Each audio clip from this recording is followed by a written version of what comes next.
Era asciutto per accattare due cose. Mo tenga e busta che pare che sto traslocando.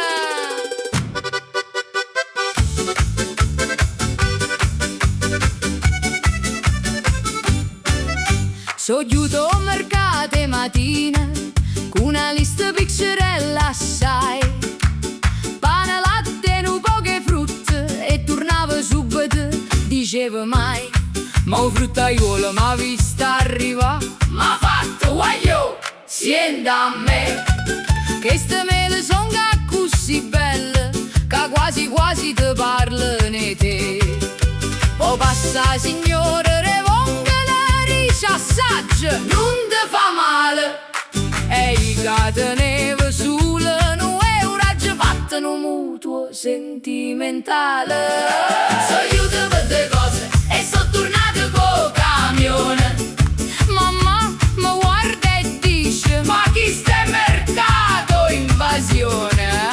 So io te per due cose, ma Napoli m'ha fatto pack.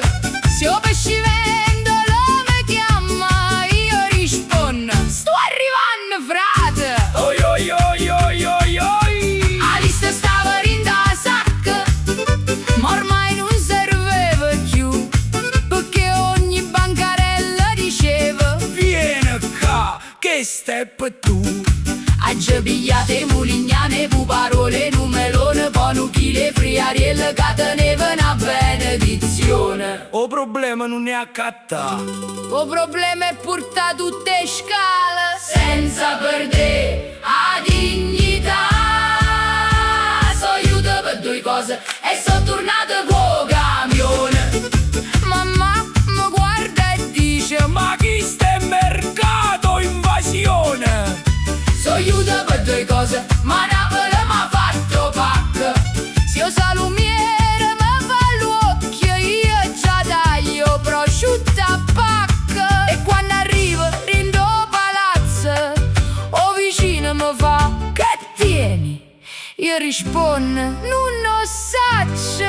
Ma si tiene fame, vieni! So aiuto per due cose e mo magna tutto vico.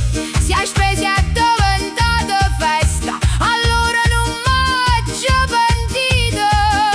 So aiuto per due cose, mo cuore si è fatto grande, perché a Napoli pure a spesa teno ritmo da tarantella. La prossima volta faccio la spesa online. Ma se io fruttaiolo mi scrive su WhatsApp: Songa fernuta